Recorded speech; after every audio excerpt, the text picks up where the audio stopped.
A warm welcome to the Women in Water lecture this afternoon. I'd like to recognize that the University of Saskatchewan's main campus is situated on Treaty 6 territory and the homeland of the Métis. As such, we pay our respects to the First Nations and our Métis ancestors of this place and reaffirm our relationship with one another. As many of you now know, I'm Corinne Schuster-Wallace. I'm a water health researcher with the Global Water Futures Program. I'm with the Global Institute for Water Security, and I'm an associate professor in geography and planning here at the University of Saskatchewan. And before I introduce our speakers, I'd like to recognize our sponsors, the Global Institute for Water Security, Global Water Futures Program, and the Global Water Futures Young Professionals for committing the resources to make this series a reality. And I'd like to welcome our virtual audience, especially the young professionals who are watching from Laurie and McMaster and Waterloo. And for those of you who are online, don't forget to use the hashtag Women and Water to submit your questions, and we'll be monitoring that hashtag, and then we can put those questions to our panel after their presentations. And today's speakers will be talking about communicating and mobilizing research. And many of us are undertaking research to better understand and predict our water systems, the quantities, the quality, the impacts upon ecosystems, the impacts on biodiversity, impacts upon sectors that depend on water, and human health. And we're doing this because we're in an era of change. And so that's great. But if this research is going to make a difference to the people and the livelihoods that depend on these water resources, then it can't remain in academic journals. And I'm thrilled to be able to introduce three women who are willing to share their experiences. They took very different pathways to get where they are today, but all three of them are communicating and mobilizing our research. And so, first of all, I'd like to introduce Kathryn Warden. She's the University of Saskatchewan's Director of Research Profile and Impact, and she studied at Trent University originally and then was awarded a Southam Fellowship to the University of Toronto's Massey College, where she studied multidisciplinary studies and then worked for 25 years as a journalist before joining the university here. And so she worked with the Calgary Herald, Toronto Star, and with the Saskatoon StarPhoenix. And so, Kathryn, I'd like to welcome you to talk with us and share your experiences. Thank you very much. I'd just like to say a few words about how I have seen things change in the time that I've been doing the work of communicating research. I started in 1998, and there's a picture of me. The OCN, the campus newspaper, did a little story when I came on campus. Big news to have you come on campus. Things have changed in what they consider as news. But in any case, back then, it was such a different world. I had been the person who had been on campus. It was the first in the country where the StarPhoenix actually had a person whose job it was for the paper to write stories about research. And so then eventually I joined the company, if you like. So at that time, 1998, how different it was. Like, the university really wanted to start up a research communications group because they were finding researchers were not interested very much in telling their story, and it was starting to become apparent that that was important to the university in terms of fundraising and in terms of its reputation, and that it was important for researchers themselves. And I cite this because I think it's a very different world that we're in now, where I would say that today there's sort of three things that are really different. One is collaboration, that you're collaborating across disciplines and across boundaries, and you absolutely have to. The challenges we're dealing with, especially global challenges like water security, are so big that no one country, no one university, no one government can handle these things on their own. Then telling your story has become so important because for one thing, that you'll see there that we have now a trend towards thinking about the end users. Not that basic research isn't important, it certainly is, but the idea that you would actually think about an audience other than the publisher of the journal you're working in. That's a big change since I started in '98. And more researchers, particularly younger ones, are really getting on board with this. And I think it's absolutely fantastic. And you will see we're going to talk about some of those different ways that you can use to tell your story. But here's just a summary of some of the reasons why it's important to do so. And you can read them yourself, but when it improves your citation rate and H-index. I thought that one might get your attention. And there is a study that has shown that scholars who have more interaction with reporters have a significantly greater impact H-index than those with fewer interactions. So I thought that was an interesting point. You want to build your brand, and I think it's particularly true of female researchers. I think that you really need to look at all of the ways that you can get your own story out there. And I don't need to talk about all the obstacles for young female researchers, but I would really urge you to look at all of the different ways and find the most compelling ways. I think one of the first things is you have to identify what that story is that you're wanting to tell. And I would advise everybody to have their elevator pitch. You could be like me. I was just at a meeting with the Premier of the province. And, you know, there's a researcher with me. She's walking the hall. She's got 2 minutes to tell him why her work is so important to do with canola, right? And she aced it, but she had to have a little elevator pitch, which is, you know, it's like 1 minute.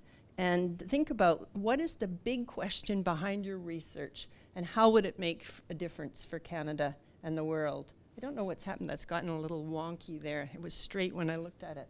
But anyway, so what inspires you to do your research? That's something to think about.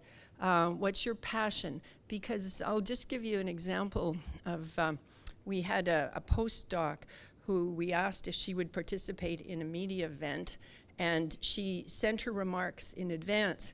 And they were good, but very technical. She's a breast cancer researcher. So I just sat down with her and started to talk, like, why did you get interested in this?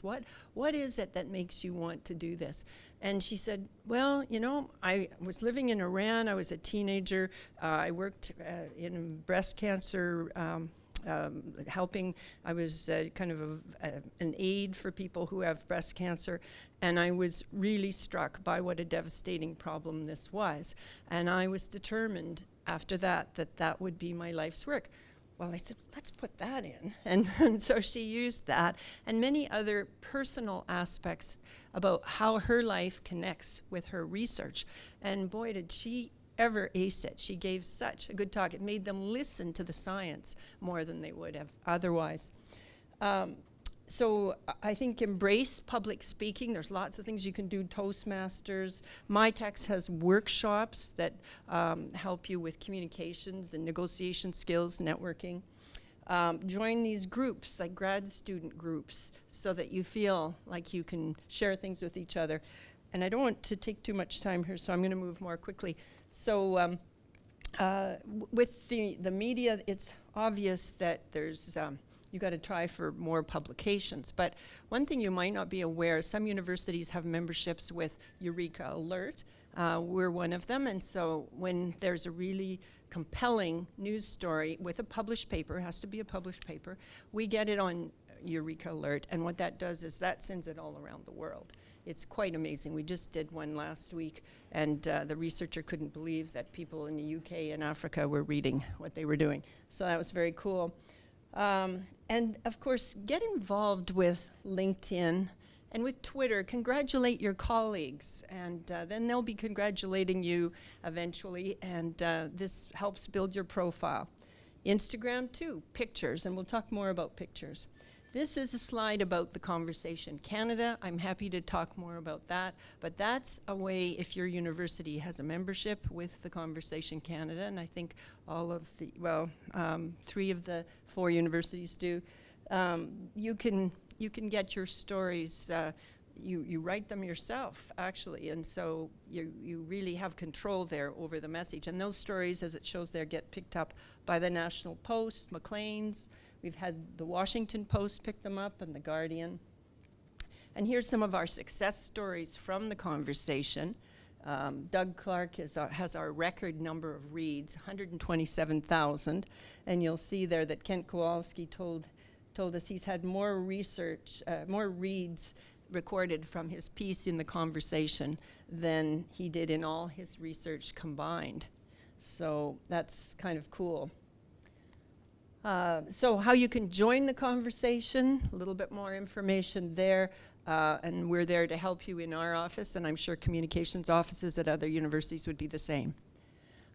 We have our Young Innovators series. This is a partnership with the StarPhoenix. So we feature postdoc and graduate student work. Usually there has to be a published paper, and those stories really are used a lot. We have them used by politicians in their newsletters and in Hansard, and they are used by many organizations. And then competitions. You might not think of that, but I wanted to give you a list of some of them that I know of. Take a good look at those, because often they don't get that many people. I see I left the CFI off. They've got a competition too. But, you know, everything from the 3-minute thesis, which you're probably familiar with, to, you know, we have our images of research competition. Those photos can help your profile big time. We ask for a accompanying description, and we use those in many different ways. So it's, and I love this one, the AAAS, so that's the American Association for the Advancement of Science. They have one called Dance Your PhD, and if you haven't seen that, look it up. It's really funny. And the guy who just won it is from U of A. So it's, even though it's North American wide, you've got a chance at it. This slide is just to remind you to take your camera into the lab and out into the field. Some of you are doing that already, but share those photos, the best ones, with your comms officers. And sometimes a story is even built around a photo. And really, a photo sells the story. Like we cannot get anywhere with the StarPhoenix with our Young Innovators stories if we just send them a story. They're not going to run that. The photo is really vital. Video tips. We have a little, we have a kind of video that shows you how to make videos. It's really short, and that might be helpful to you. Also, there's a few tips here, and you can have access to these slides, so if you need to follow up with any of this. And a few tips just if you're doing podcasts and radio. Again, that's some of the things that I was talking about. Show your passion. Have your elevator pitch, because you really need it if you're doing radio interviews. And again, talk to your communications people. They can always help you. And so these are some of the ways that I've mentioned that at the U of S we help people. And I'm happy afterwards to take any questions you might have. Thanks.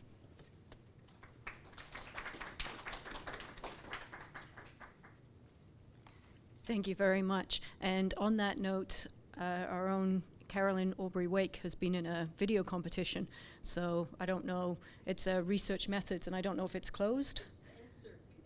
Yeah, she's doing really well with her video. So if you can Google her on the NSERC video and have a look, because the more looks you get, the more views you get, the more likely you are to win. So there we go. And our second speaker is Stephanie Merrill. She's a knowledge mobilization specialist within the Global Water Futures, and she's one of 4 and she's based here at the University of Saskatchewan. The other 3 are at Laurier, Waterloo, and McMaster.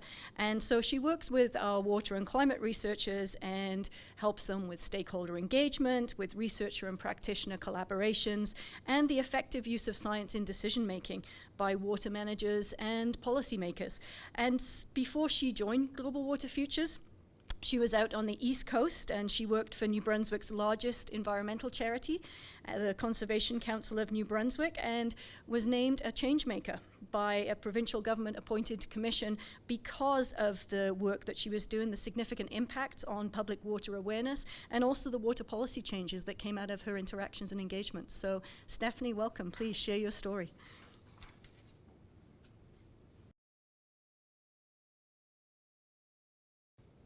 Great, thanks so much. I'm going to take a little bit of a different approach. I've given a few presentations and webinars about knowledge mobilization in the context of the work that's being done in Global Water Futures and providing resources and advice. And I'm going to share some personal stories today about some of the work that I've done in the past as a bit of a some context for kind of where I've come from and some of the experiences that, I think that I do and can bring to the Global Water Futures Network as, we're entering this time of the emerging water crisis and really, really need to get that information into the hands of decision makers. So I'm from Fredericton, just outside of Fredericton, New Brunswick, and this is what I miss every fall now that I've moved to the prairies.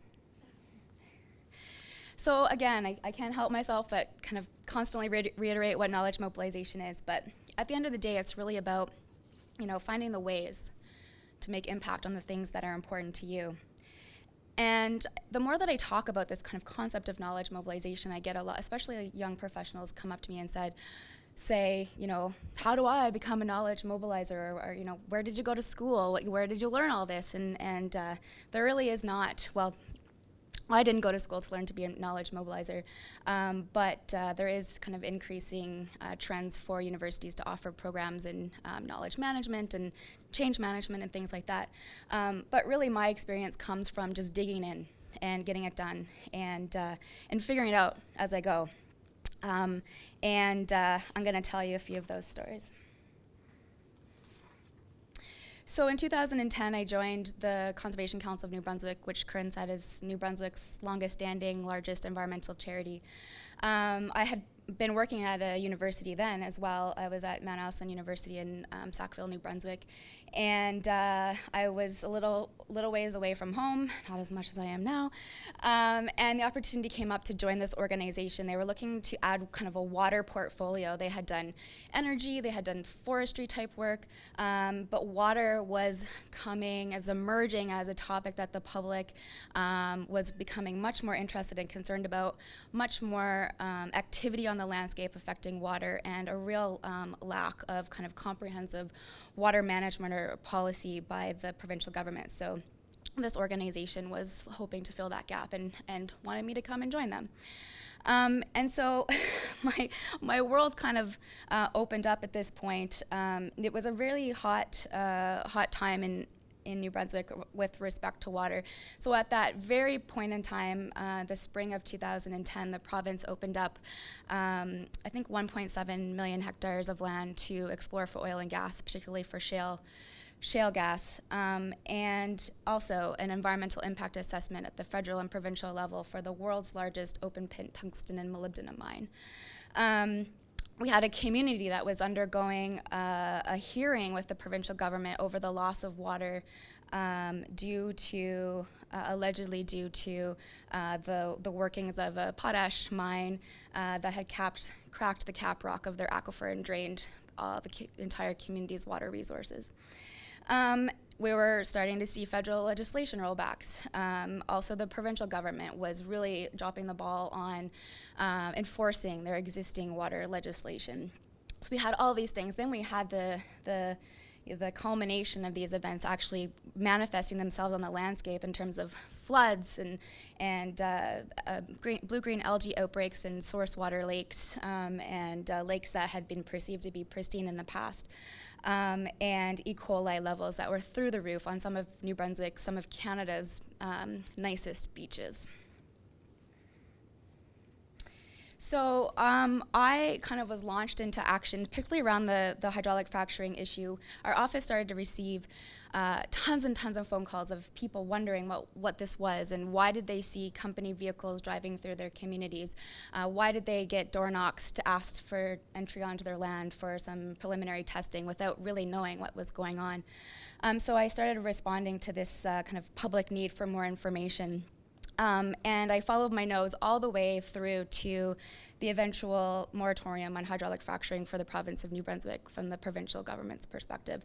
And so I've thought through this process kind of A to Z, from providing some basic information through to a very significant policy change, and kind of came up with some steps to success. And these are my successes, because I don't think you can exactly template these types of processes onto every single issue, but I think the concepts resonate across the board, and I think they can actually apply to academia as well, with some context changes. So paving a pathway, if you've if you've been to any of our knowledge mobilization webinars, you kind of constantly hear us say that you need a plan. In the kind of nonprofit world, if you're trying to change behaviors like reduce the consumption of plastic straws, this might be called a theory of change. So how do we get people from using straws to not using plastic straws, and what are all the steps that we need to address along the way?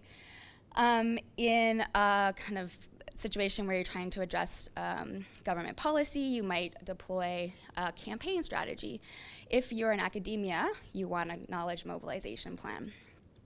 So really, you need to start thinking through from top to bottom, what do you really want to accomplish? And I've had many kind of pub room beer chats with images that kind of look exactly like this on the back of napkins or on the back of envelopes, where you start to scribble out what you're trying to achieve, and usually those happen after a major hurdle that you've hit or a major success, where now all of a sudden you have to kind of reevaluate your next actions based on that failure or success.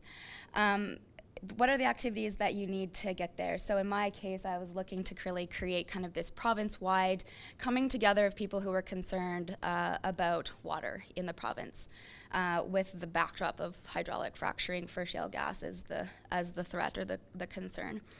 And then identifying who do you need to have on side. So who are all the allies, who are the detractors, who do you need to influence so that their decisions into the future are kind of on board with what you would like to see. There's always going to be plan B's, C's, D's, etc., and those are also going to be considered successes along the way. So it's really important, I think academics know this very well, that it's really important to create credibility. So one of the things that I learned from people coming to me was that personality and the approach that you take with people and communities and the respect that you give people really does matter in your ability to create credibility with them. There will be a whole suite of people in the audience, and you need to be able to speak to everybody, or you need to be able to appreciate and respect at least the concerns that everybody brings to the table in order to create some conversation and dialogue about what the challenges are that everybody is facing, whether it's a perceived personal threat to their water resources or a perceived personal threat to their job, if they happen to work for an industry that is the perceived threat. So this definitely related to diplomacy. Media can be your friend, as Kathryn says. I think also in academia we kind of shy away from getting in front of the camera, but at the end of the day, that's really where people are looking for cues and are passively consuming, whether they listen to the CBC radio in the car, or they have the news on over the supper hour, or they scroll through Facebook and social media. You want to make sure that your message is where people are looking already. Be accessible.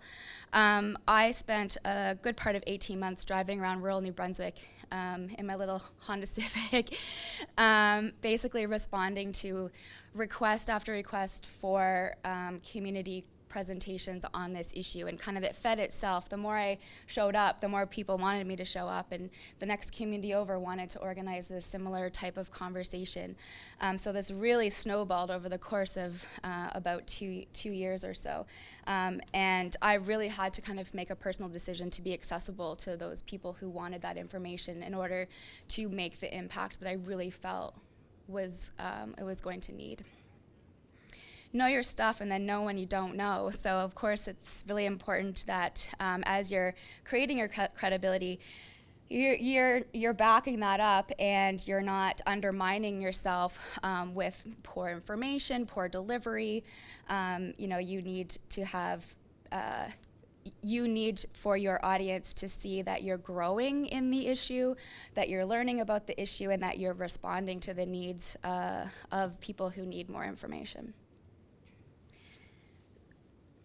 So I think that the shale gas issue in New Brunswick was kind of one of those campaigns that, every environmental campaigner kind of dreams about, and I was kind of, lucky or unlucky enough to kind of fall into one of these ready-made situations where all the stars kind of seem to align. There's so many kind of issues related to this perceived threat, that it almost seemed like everybody could find themselves in it to some degree. So if you were kind of personally concerned about how close this was coming to your personal well water, or you were kind of already in the environmental realm and you were concerned about the fact that this industry uses a significant amount of water in their hydraulic fracturing process, and we don't have methods to clean the water and dispose of it properly, that was kind of a trigger for you.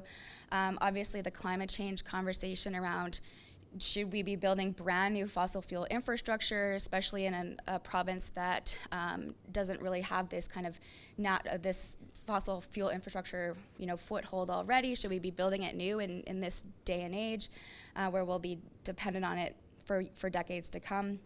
Many rural communities were concerned about the change in landscape and the industrialization that the industry brought to their communities. Even, economic questions and arguments around the real economic value of this industry. There was a lot of information coming out of the Northeast USA about, booms and busts and job creation and closing up shop after a few years, and New Brunswick is no stranger to that type of economic activity, and I think people were kind of beginning to become tired of that cycle. Influencing the influencers. So this is really about identifying who you need to kind of almost convince or bring on board with the arguments that you're trying to make. So it's really a scan of, like, if you have identified your audience, who do they trust? I think typically people trust doctors, they trust scientists. It's great for us.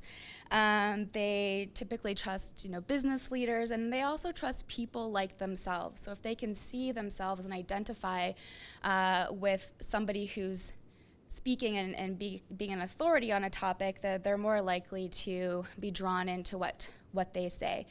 And so by the end of a couple of years, there was about 40 communities, New Brunswick College of Family Physicians, other major, sometimes local community Chamber of Commerce had kind of come on board with kind of being vocal and publicly concerned about this issue, which kept feeding the public discourse, kept feeding the media cycle with new people kind of jumping into the conversation. The interesting thing is that eventually you become an influencer. And that cycle of gaining credibility and making influence kind of compounds itself, and people start coming to you as somebody who knows how to reach the right people and start to also advocate with you to bring their message to the right people as well. So a couple of things on the screen there. The Chief Medical Officer of Health in New Brunswick was a very vocal person on this topic, which lent a lot of credibility to the concerns that were being raised by communities. She was actually fired shortly after the release of this report and significant work of her office and her staff, and became a major kind of milestone over the course of the few years of this public discourse. Owning opportunity is really important. I talked about the importance of making a plan, but really taking advantage of opportunity when they knock can actually give you kind of the quickest and most tangible impacts. And the reality is that they often present themselves at times when you're just like, I can't do anything more. I just simply cannot provide one more briefing note or one more media interview. And my experience was to try and push through that, because you never know that could be the opportunity kind of breakthrough. And there was lots of places where I saw my work get taken up directly from a briefing note into a government commissioned report, for example, that became kind of a guiding document for the provincial government. So it's really important not to let those opportunities slide and to take advantage of it as much as you can, but with the appreciation that can be very personally taxing. And then finally, penetrate politics. And I think this is kind of the biggest elephant in the room and probably the most scary for everybody, but probably for academics. And I'm not saying that means that you need to run for office or that you need to be visibly or vocally, talking about political decisions in public, but what I do mean is that you really do need to hone in on and really understand, appreciate, and respond to the political cycles and timings and the mandates of government in order to be able to put opportunities in front of them when they will be taken up. Otherwise, opportunities are lost because of the inability to really appreciate the timing or the fact that it doesn't match what they need to deliver on to get reelected, essentially. So I guess at the end of the day, sometimes, you win some, and I've got, win and lose in quotation marks here because it really kind of depends on what side of the situation or the issue that you're on. And sometimes you lose. So we've seen many challenges in New Brunswick that have gone through unquestioned or ignored, or no environmental regulatory response at all. But I think the cost of not dealing with it is far greater than trying and losing, and oftentimes you get these benefits that can be considered impact along the way. And one of those, in New Brunswick at least, is kind of a really heightened sense of awareness of water resources and threats to them, and government. The need for government to respond to them. And we also got some water policy wins along the way, like the development of a provincial water strategy. We were one of the last provinces not to have one.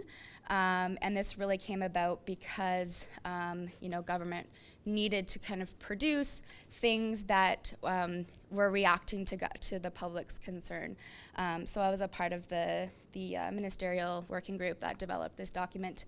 And I'm really proud of it. I think it's a good strategy. I'm proud of the fracking moratorium. It's under threat at the moment after a change in government, and this will always happen, the swing back and forth and the constant need to kind of continue to stay on task. But thanks.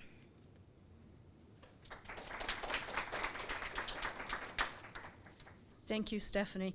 Our last speaker is someone who, if you've been following this lecture series, doesn't need an introduction because she's usually my co-host up here, but today she's representing the Global Water Futures Young Professional.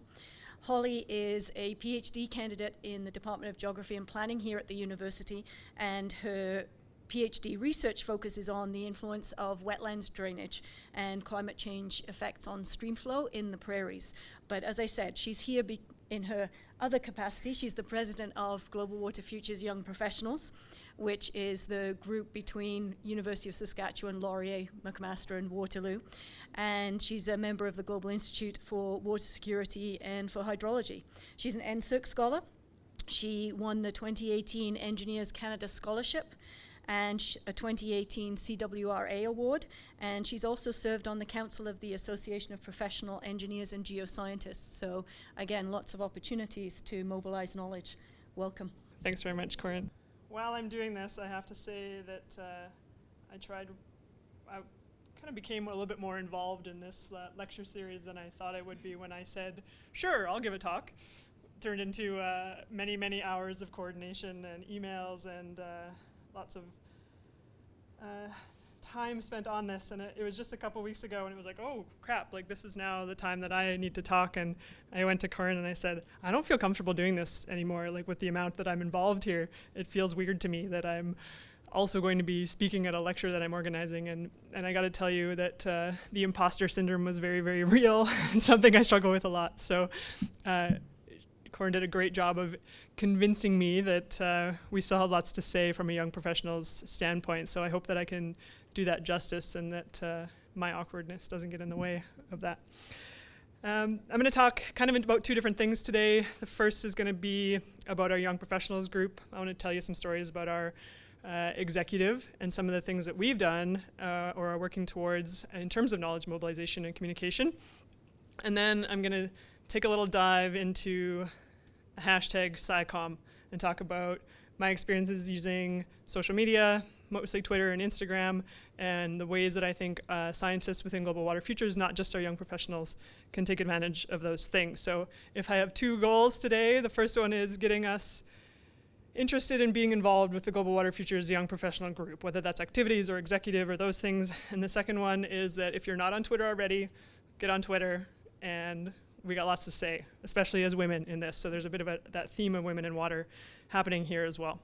So just yesterday, I sent an email to our Young Professionals executive, kind of last minute, because I wanted to talk to them, and I wanted to see if we were all on the same page about sort of 5 big questions that we had. And it's, why are we involved in this young professionals group? So the first question was, why did we pursue these roles?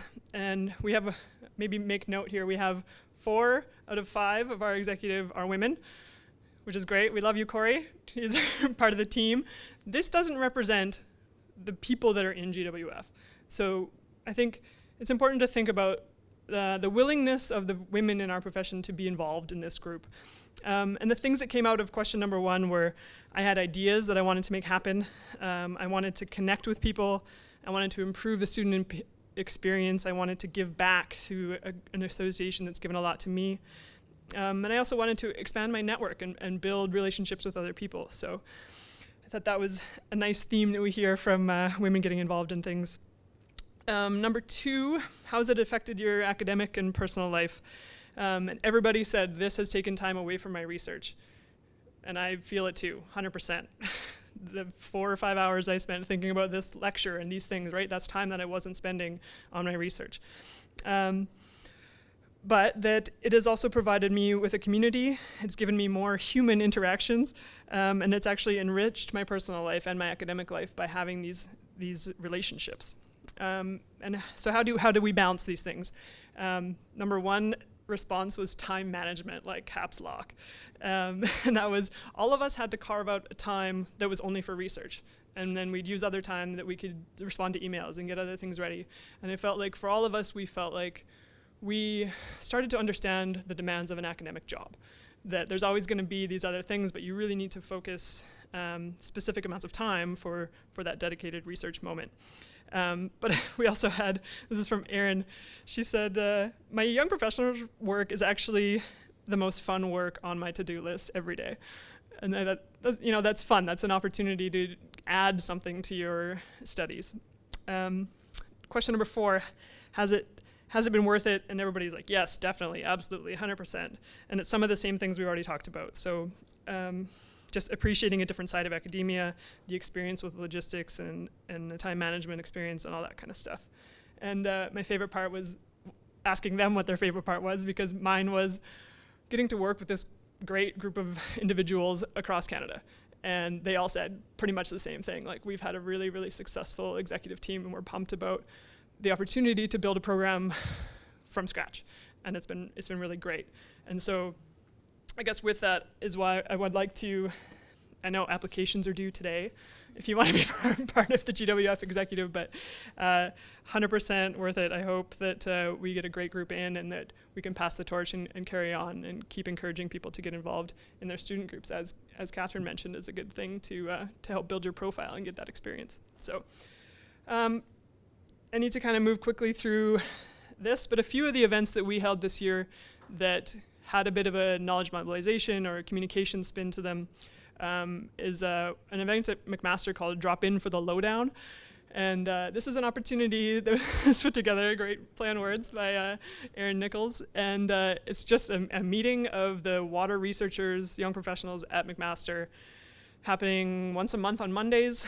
And it's an opportunity for one person to come in and share or practice their presentation or share what they're working on. And the group meets, and there's like 10 or 15, sometimes 20 people that come. And it turns into this like hour or two time for people to build that community, but also practice their knowledge mobilizing and understand what somebody else is working on so that you can communicate that as well. This Canadian Young Hydrology Society is doing a workshop in July this year, and they're bringing young professionals from across Canada together to highlight what are the needs of the young professionals in our hydrology community, and they're hoping to write a white paper out of this event. This lecture series is one of those things. A big research showcase and poster event at McMaster in November. And And so all of those things, I think, have some component of helping us promote our knowledge mobilization skills as young professionals. Upcoming here at the annual meeting, Stephanie and I have been working on how do we get some KM and communications things into the YP hands of the students who are coming to the annual meeting. And so we've actually drafted up 3 workshops that are going to run concurrently the day before the annual meeting. We're going to bring in young professionals from around the country and do 3 sessions that people can pick one and then switch. So you can go to all 3 sessions. Daniel Hallen from Kathryn's office is going to run a session on writing for the conversation, which came up in Kathryn's presentation. And there's also going to maybe be someone from the conversation here during the annual meeting. So we're kind of trying to stack things so they can roll together and get students writing these articles, as well as some digital storytelling. I think Nancy and Stephanie Morningstar and Andrew Spring are going to run that one. And then sort of a KM toolkit. So we're trying to get together, like, what are the quick hits that we can do as young professionals to get us some things that we can use in our either media or our communication with others. And so Stephanie and Nancy are going to put together that workshop. So hopefully it'll be a fun afternoon that we can sort of spin out this knowledge mobilization and get our young professionals going on it. So then I want to just spin to how our Global Water Futures young professional group is using social media. We opened a Twitter account in like May last year, I think. And they had a little bit of following through the summer, kind of after the annual science meeting, but it really took off for us in September when everybody got back to classes. And we have over 300 followers now, and getting close to about 300 tweets. And we use this platform to talk about upcoming events that are happening at any of the universities. And it's really been a cool way to have our young professionals or people who follow us kind of understand the broad scale of global water futures and what's happening at all the different universities. And we've used it as a way also to highlight the research that some of our young professionals are doing. So we've started in November, we started doing a weekly highlight of different young professionals. And it's had a really good takeoff. And like, people are sending us messages like, how do I get on to be the person who's highlighted? And so we've shared the responsibility around a little bit about that. And we're pretty pumped about being able to raise the profile of both the men and women in our young professionals community. We also did a Twitter takeover, which was kind of a fun thing at AGU. So we gave it over to somebody who had been working in policy at AGU, and they ran our Twitter account. And it was a great way to get a different perspective of a different young professional of what their job was. So from there, this is going to be like the transition point into the second part of this conversation about using social media. And I guess from this, I want you to read the tweet that's up here, because I think this is really, really important for our young professionals. That we as young professionals can use this platform because we're not being filtered by those at the top. You don't have to go through the chain of hierarchy or a male-dominated field. You can have a voice in social media right now if you want to. And that there is no gatekeepers here. And I think it's really important that social media can reach a broad audience. It obviously enables dialogue. I'm going to just jump to the next slide because some of the points that I had on that last one actually came from a woman named Rachel Hager. And I'd have to shout out to Sherry Westbrook for introducing me to who this was. But Rachel has kind of went from wetland scientists to like almost SciComm professional. And she reports for NPR radio in the States and does a really, really great job of using social media to share science with the world. And she had so many things that I wanted to say today, but they're all on a 1-hour webcast that she's got. It's pinned to the top of her profile page. I would absolutely encourage everybody in this room to take that hour and learn about why we should be doing SciComm and how it can benefit you. One of the best stats that she had was that about 29% of Americans can pass they have to get 70% on an 11-question science literacy thing. So 30% of people could pass the science literacy test in the US. And 72% of Americans are on social media weekly. And so her whole thing is meeting people where they're at, right? Where are they at? They're online, right? How do we get information? We make it in a format that they can understand, and that we use visuals. We use visual abstract, these kinds of things. And she just has a fabulous, fabulous webinar. So I'm just gonna I'm gonna share the link on my Twitter as soon as this is over, and we're gonna go from there. I just had a couple of examples of tweets that I thought were great examples of mobilizing knowledge or sharing how we can do outreach activities. And I'm glad you're in the audience, Dominique, as I throw a picture up of you. And that we have people right here. We have a tweet from Elvis, someone from our forest ecology group in Northern Water Futures, right? These are things that are happening for us online and great opportunities to share our stories. And this is my favorite slide of my whole presentation. Because I got to sit down. I actually just pulled this together this morning because I sat down and I just wanted to see who I followed on Twitter and see what kind of things influenced the decisions that I make or the stories that I share. And I just started grabbing like the clip tool craziness that was my morning and talking about, I think everybody can find something online and in social media that resonates with them, or a group that they want to be a part of, or somebody who has something to say that influences them. And so these are just sort of my highlights, and some of us are in the room here, and I'm really glad that you're part of that group that we have, that we can share and build this community in social media. Jay there is our fearless leader. He's on Twitter. Corin, I was going to grab yours, but you don't have a picture. It was just a blue head, so I thought maybe we'd leave that out. Right? Yeah. But there's a fun side to it too, right? There's shit that academics say that's a fun side of what we do that everybody kind of resonates with. And so, it's a fun part of our days. And so then just to close, I wanted to share a couple of things. This is some things that I've pulled from my Twitter account and my Instagram account. So it was about a year ago that I decided I wanted to have this social media presence that was a little bit business and academia, something that I could use to share stories with my family and friends about what I was up to. And so I launched it. Hydra Holly was just something that popped into my head. And it's funny because from this, I've had people come up to me and say, "Are you Hydra Holly?" And I'm like what? At Prairie Water, somebody from Red Deer, right? And it's it's really enabled these connections to form. It's pretty fun. And I think, I put this CFREF photo up there because I wanted to share a story and sort of an upspin that's happened from that. Because people would say that about me walking around this building after that first report came out and that picture was on the cover. And they'd say, I know who you are. And I'm like, God. And then I realized it was this picture and it was on the front page of the UofS, right? So this happened because John asked me to speak 1 minute. I think it was at 1 or 2 minutes I had at this CFREF opening. And the next phone call came from Kathryn. And she was fully willing to help me pull together this speech. She and I went and stood in Convocation Hall, and she let me stand up on stage, and she listened to what I had to say, helped me edit it down. It was a really, really great experience, though, because I took advantage of an opportunity of John asking me to do this, and I didn't say no. I said yes, absolutely. I leaned on people that helped me get there. And because of that photo, I had something to say on social media. I had people walking up to me, "Who are you?" This kind of stuff. And immediately following that, I had a phone call from the Saskatchewan Conservation Development Association, said, "Hey, can you come and speak about Prairie Water at our lecture or at our annual meeting?" Yep, cool, I'm doing it.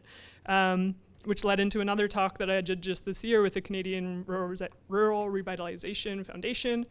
So by taking one opportunity and getting some help from experts, these things will spiral upwards. And I just wanted to share that, I think, with you guys. And having that opportunity and using the social media, I've also been able to bring these things together and talk about them on NSERC applications, talk about them on Engineers Canada applications. I reference Hydra Holly when I say, what is my involvement and how do I build community and these things. And I really think that having that has given me a leg up. And taking advantage of a couple of those situations has really, really been advantageous, but it's also been fun. It also takes this side of banging your head against your desk for a week on ArcGIS breaking, right? That you can have a few minutes to go to social media, make a few connections, and have some material that's going to help you raise your profile, maybe get the next job, maybe be asked to speak at the next thing. So that's my story about that. And I guess thank you to all those people along the way who have helped me to take advantage of those opportunities. And so with that, Corin mentioned we were doing a survey. I thought I'd just give it another shout out that we're putting together a survey for young professionals about how we can better help you guys get through your time here and enjoy your time here with Global Water Futures. There's some questions about this network or this series and the network and mentorship and bias and things like that coming, and we're hoping to get it launched by Monday. Just a SurveyMonkey quick thing, but this is my plug to please fill it out, and we'll try to support you guys. So thanks very much.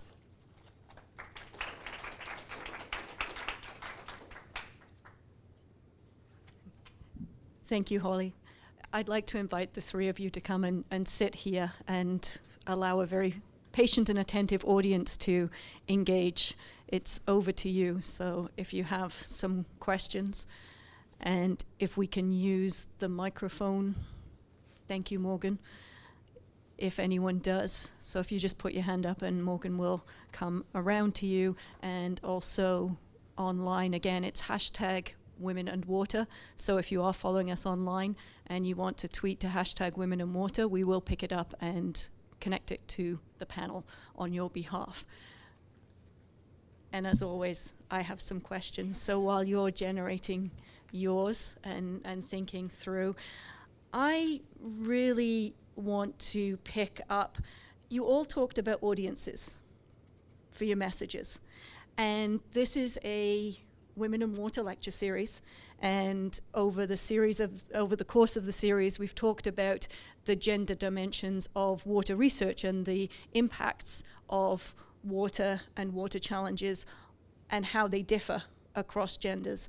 And so my question to all of you is, what are some of the considerations or approaches that you use to reach out to different gender groups for sharing messages that have perhaps more import or more impact for those particular groups than necessarily for other groups? So how do you target that? And you mentioned meeting people where they are, but I'm going to challenge all of you. How do you meet different genders, and particularly women, where they are with the messages that you have?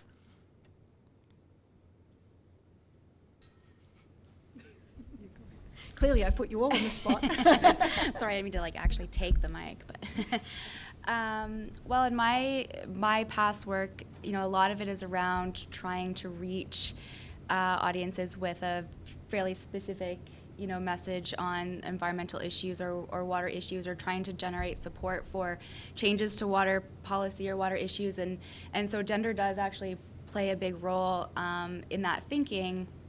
I think from behavior change perspectives or water consumption perspectives, women really do run the household still, and generally speaking. And so it's really important to be, crafting messages to speak to women and their decisions around products to buy, decisions on energy efficient appliances, anything that kind of contributes to household decision making is really should be targeted to women. Women also are more likely to be kind of altruistic and to be moved by messages of helping others and doing things not just for kind of personal benefit, but for benefits to the environment and to the planet and to our children. They're more moved by messages of health and well-being, and also respond to messages of positivity, like hope for the future, and saving the planet for future generations. So when I was doing a lot of work related to crafting materials, web content, article content, there really is a lot of thought process put into wordsmithing to reach the audience that matters. And for behavior change in the environment, women is really dominant. So in the communications that we do at the university, we're very mindful of diversity, equity, and inclusion. And we're very conscious of trying to make sure that if we're putting out the Discovery Digest newsletter, that we have a significant proportion of women. I mean, we don't count the stories and go 50-50, but we have a little checklist to be sure that we're including women, we're including Indigenous people, in all our newsletters, and the stories that we do, we're often looking to profile women and to tell inspiring stories. And recently I had the privilege to meet Roberta Bondar, and her stories are absolutely amazing of what she had to go through as a woman to become an astronaut, even things like the fact that they didn't have astronaut suits for women, and that was one of the barriers for women. They said they were screening, having women, giving them a chance to apply, but in reality, if these expensive space suits weren't available in a small size or a size that would fit women. So there's a lot of issues that that women face, and I think telling the stories from a female perspective is really important. And even stories that we've done even about female researchers and how they manage their careers, given that they're likely to take time to have children, and this may not be as easy to accomplish the same kind of milestones at the same times in their careers as men do. So it's more that it's not that we're actually tailoring the stories so much to women as we are making sure that we include their voices and perspectives.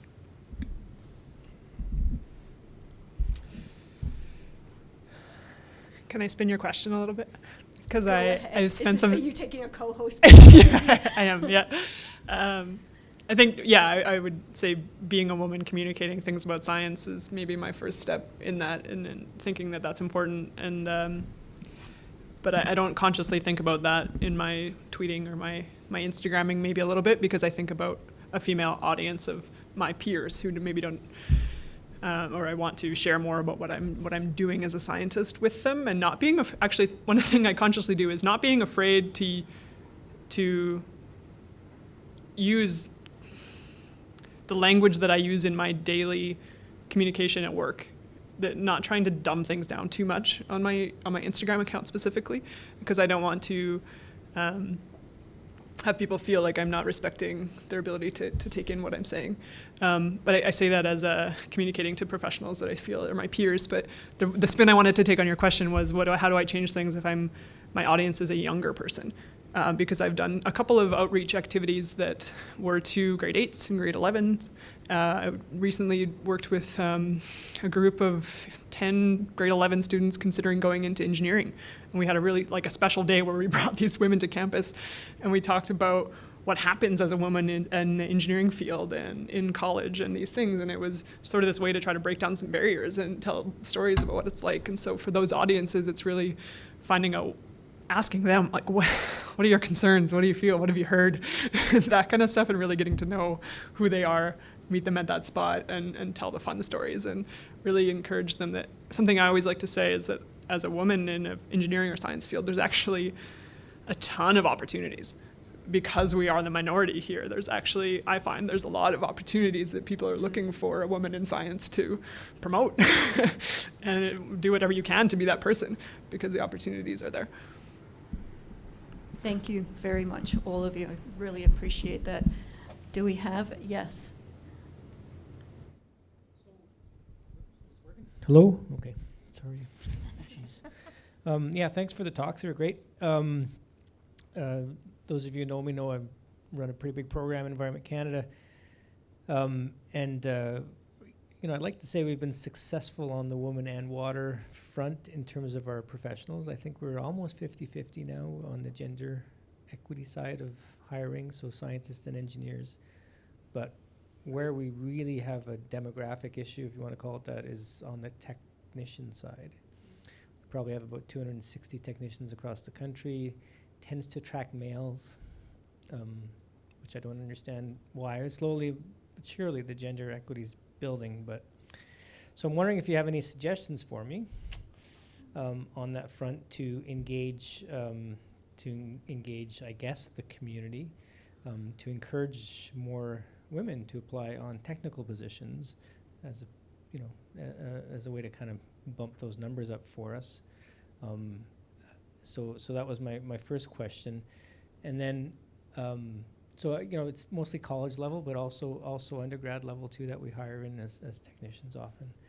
So that was my first question. And then I guess my second question is how do we this works great for the university and GWF and all those things, but how do we sort of go beyond that with like a CWRA type of thing, or is that in the works, or are you folks thinking about how to move that forward? Because I think there's that whole CWRA engagement as an example, or whatever, where it's also practitioners in the Canadian community, right? So just wondering if you had any thoughts about that. So those are my two questions. Great, thank you. I'll open it to the panel first, and then I'll take chair's prerogative and jump in a little bit if I may. Well, okay, go ahead. Good. I'll just give a quick comment. One idea might be on your first question. I think that women can't see themselves in the job description. So what I would suggest is that you have a video made where there's an interview with a female technician who loves her job. And she talks about why she's passionate about doing it. What does she enjoy? How does she fit it into her life? Like if that, you will find out what the obstacles are. Like you need to know why it is that women aren't taking those jobs. Is it because it affects the schedule, or is it because they just don't think it sounds interesting, or what? But I think if you have a first person video talking about what they get from the job, why they like it, that you embed that in your ad. Try that. Yeah, I got a great follow-up for you. Liz Lewis works for you. Elizabeth Lewis is her name. She's got a great Instagram. She posts pictures of herself digging holes in rivers and all kinds of stuff, and I think someone that really loves her job. So I don't know if she's probably not watching, but I would give a huge shout out to her. She's somebody that I think she's on mat leave right now, I think, with her first kid, but I think giving people like Liz that opportunity. I know she came to our hydrology modeling workshop, and I think continuing to promote the people who are inside the organization and using them as the poster child isn't the worst thing that you can do. I would cite, I don't know if you're in the engineering side of things, but there's a big movement right now in the engineering community that's called 30 by 30. And it's a program running nationwide trying to get 30% women practicing engineering by 2030. Because right now it's like kind of ranges between 12 and 15%, and it's always been that way. And so that 30% is the critical mass that everybody thinks once we get to 30%, like things will sort of take care of itself. But there's huge initiatives going on across Canada right now in 30 by 30. And if you're hiring engineering technician or someone in that kind of realm, find out what that group is doing, and maybe find ways to, sponsor or work with Engineers Canada on something that's that promotional video, or maybe that link there. I don't know CWA exactly where they're at, but that's my 2 cents. I don't think I have any advice on the hiring question, but maybe I'll skip to the second question. And actually, I just joined the Saskatchewan board and the national board of the CWRA, kind of with that exact intent to try and help provide a bit of a liaison between what's going on here and that practitioner level conversation and kind of further dissemination conversation. So we're getting on that, which is really exciting, and that's only been a few days, so let me give you a few more. But I think it's really important and really speaks to kind of continuing to identify champions kind of outside our kind of traditional circle of influence, right? Like who are the water businesses or the water people within government who are really trusted and can carry the message. Scientists can carry a certain message and bring certain packages of information to decision making, but they might not actually be the best carrier of a message for other for other people. Like maybe you need to pass it off to somebody with a more hard-hitting, message. Maybe there's a stronger environmental type organization that needs to really kind of pull to the left a little bit on an issue, and in hopes of across the whole spectrum it kind of finds its way, to the middle, and there's a more rational evidence-based decision being made at the end of the day. So I really do hope to kind of tap into some of my experiences in that kind of political and outside academia world to help Global Water Futures make some of those connections. So I am going to jump in, if that's okay with the panel. I agree that women have to be able to see themselves in the position, but that's not enough. You need to ask what systemic barriers are in place, in the same way that astronauts were, female potential astronauts want to be astronauts, were asked and facilitated, but then when they got there, they couldn't do it. I studied glacial hydrology for my PhD, and when you spend 6, 8, 12 weeks in the field, toileting and water access become critical, and they're different for women and they're different for men. And so understanding that and facilitating that, and then later on my career took me to international, and with a family we came to an agreement that 10 days was the length of time that I could be away from home, and the laundry and the dishes and the food, and it could be coped with and managed with 3 children.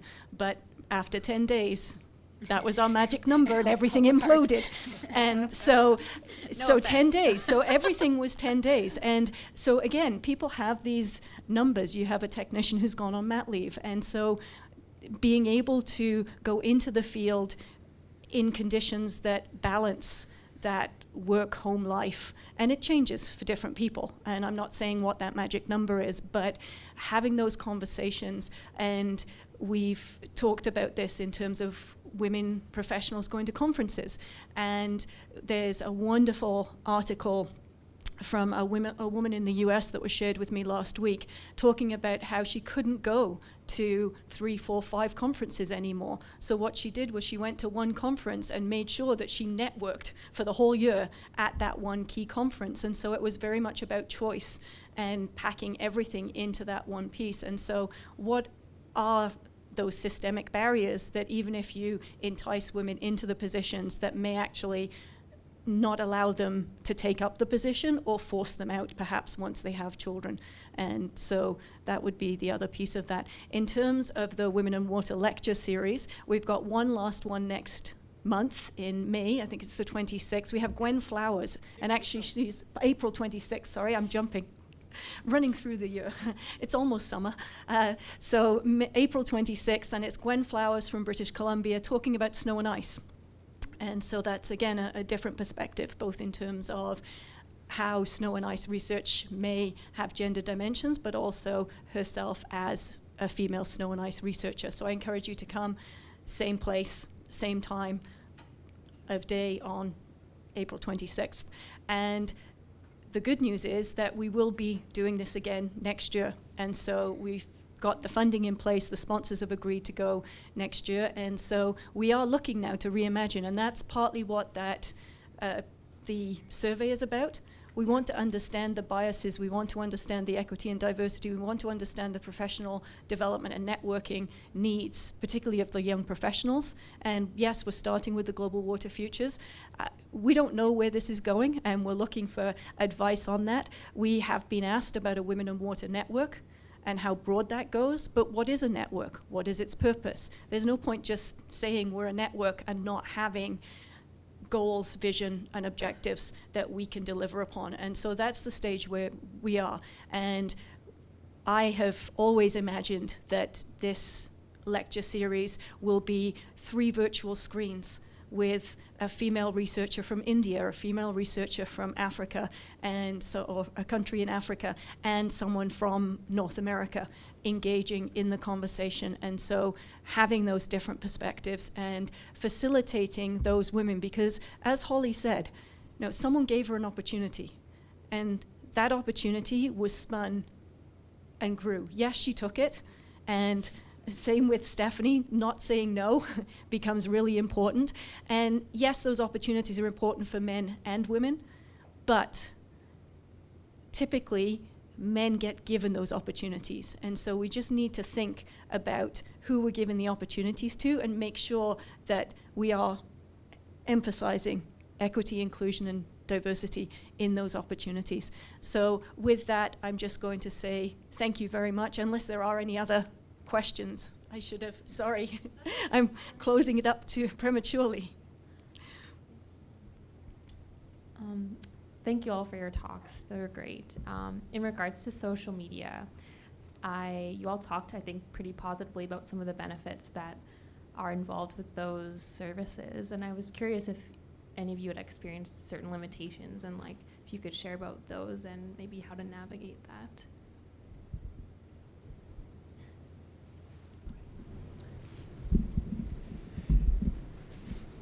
I don't have any negative experiences, if that's what you're looking for. Like if somebody's tried to call me out on social media about a position that I've had, but I don't push the boundaries very hard with what I'm doing on social media. It's all been really positive that way. I would maybe add that when I was going through my Instagram posts, that the last time I actually posted was September. And I didn't want to admit it, but there's a very real reason for why that happened. In September is when I was tweeting from the Global Water Futures Young Professionals page, and that I dedicated my time that I had kind of carved out for the social media attention that I'd been giving to myself for 6 or 8 months, and that I switched and I put all of that extra time into the Global Water Futures program. And so I haven't posted much of what's happened in my personal life or kept my stuff going. So my only kind of negative is that while social media is great because it's something that doesn't cost you any money and it can take very little time, but if you let it can take a lot of your time.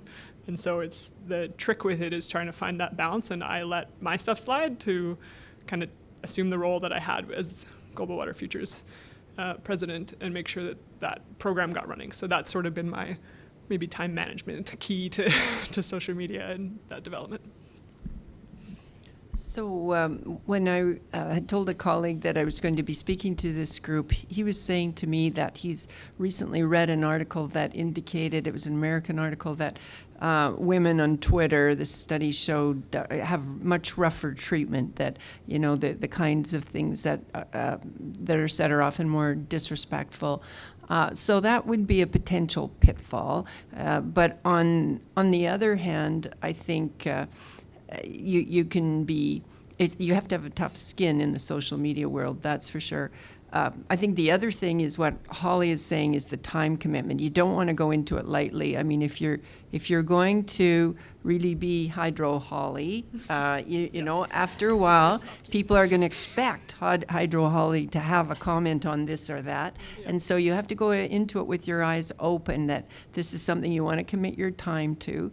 You really, if you want to use that as a way to sort of reinforce your own personal brand and help with your career advancement, that is a commitment. It's like practicing the piano. You got to do it every day. I have had negative experience with social media in my past work because it was so publicly visible, and that I became a fairly well-known kind of media presence. I received, you know, numerous kind of threats or, you know, pushback, mostly by men usually. A couple of situations where I had to kind of document the flow of communications, and just in case, and just to cover myself. But I would say that those were, you know, fewer. And I really focus on kind of in-person work and engagement. I really personally feel strongly about that one-on-one connection and conversation and relationship building and trust, and I completely appreciate the value of social media. But I don't feel like it played as much of a role in my work and my campaigning in the past. I do feel like also the social media world has kind of morphed into a bit of a mob kind of presence, mob mentality, and I think that's really dominant in the environmental fields where we get really polarized on these issues, and sometimes I do kind of step back and be like, oh man, I was totally a part of that. It helped kind of create that situation, and so there's always kind of some trade-offs and some reflection of the work that you do and what mediums that you're using to create your message and get it out. But Thank you. Anyone else? Hi. Thank you so much for your talks. It was very insightful. I just wanted to mention that I share Lauren's concerns with being publicly online, pictures and comments. I'm just worried of saying something wrong, a faux pas, and then everybody's going to catch me on it. So I prefer to write my little articles and then, I'd like to spread the word, but at the same time, sometimes I'm just not aware that I'm going to say something that is just not politically correct or diplomatic. So, and I don't know how to deal with it. If I do make the mistake, we do make mistakes. How to correct it. So, I don't know if you have a tip. If it does happen, how do you deal with it without having this huge anxiety attack? Thank you. Oh boy. I think it's something to become familiar with. You don't have to start on Twitter by saying anything. There can be a follow, see what the conversation is, that kind of thing. It can be, hey, I'm attending this event tomorrow, I'm really excited about it. That's information for people still to learn something about what you're interested in. You don't have to take a stance on something on social media. I talk about the fun part of it, because it's like, hey, I'm going here and I met this person, or like, thanks for the shout out to somebody. I think there's a whole side of social media that's beneficial in that community building that isn't necessarily the strong scientific opinion. But that if you get comfortable in the kind of the first stages of of the social media, there might be a time when something comes across that you find that you disagree with, and you want to say that, and you can cite a paper, you can say things, I think, in a responsible way and have your backing if you need to. I don't think you can delete things on Twitter, but No. There's no going back that way. But I mean, usually you can. Right. Maybe that's not the platform for you just yet. Like different platforms at different times of your career, and LinkedIn you can have really a professional profile there and have a lot of interaction. I know a postdoc who's really involved on LinkedIn, and she thinks it's fantastic and it's at a very high level. The other thing might be to consider when you get a paper published, writing for the conversation, because you get to totally read every word and nothing goes in that you don't agree with. So that's you have more control of the message there than you do with regular media, or even with social media, because it can backfire, as you've pointed out. The other thing is that Twitter's going to be replaced by something else. We don't know what yet, and maybe it'll be a little more respectful. I think this one's been, in my view, tainted by Trump and others. It's created a certain feel about what Twitter is. I think, again, my experience is less about social media, but more traditional media. So, doing radio interviews or television interviews. And for me, the key was always just being really prepared, right? Like staying up, crafting those messages. That butterfly in your stomach is actually important to keeping you kind of accountable for being prepared and not taking the situation lightly, not throwing anything and everything out into the Twitterverse or into the news, right? It's a really important kind of accountability factor to kind of acknowledge that nervousness that you have about putting yourself out there publicly. And things can go sideways. They do. But I think, especially in traditional media, it's a bit of a flash in the pan. For the first little while in my work, I got really nervous, and I hated to watch the videos after, because I know that I messed up or didn't say the right thing or didn't stick to my messages. But I learned really quickly that there's something else coming up kind of behind it, and nobody noticed, or on to the next thing, right? So if it's really bad, then there's some damage control things you can do, like trying to convince that clip to be edited, or things like that. But it's not the end of the world. world. I think it's just about being comfortable and being confident with the message that you've crafted and sticking to it, and not going into a space that you don't feel comfortable with. That's when things go sideways. And you can own a faux pas and correct it. If you try and stand behind it, then it doesn't get forgotten, as we've seen in the national media. But if you own it, and the other part of it is that, again, particularly women lack self-confidence, and you mentioned the imposter syndrome. And so part of what we need to do is put ourselves in places where we're uncomfortable. So yes, use a different media source if that's where you need to be. But try not to be afraid of something and dip your toe in, like some tweets, retweet some tweets that someone else has said, and maybe explain why you're retweeting it.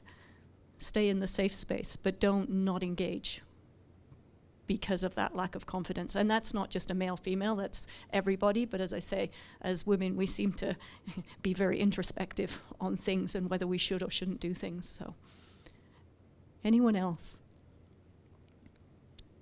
Really appreciate the discussion this afternoon. In closing, I have to thank our panelists again. Thank you for sharing your personal stories and not just a presentation. Really appreciate it, and we learnt a lot from it. Thank you. And thank you to Morgan and to Mark. Without you, we wouldn't have coffees and cookies and coffee for sure. And yes, and we wouldn't have people in the room, and we certainly wouldn't have people online. So thank you both very much for your efforts behind the scenes. And thanks again to funders, our supporters, and the fact that you're willing to go for a second series on this. As I said, April 26th, Gwen Flowers here, same time, cookies and coffee. And thank you ever so much, and thank you everyone to online as well. Thanks again.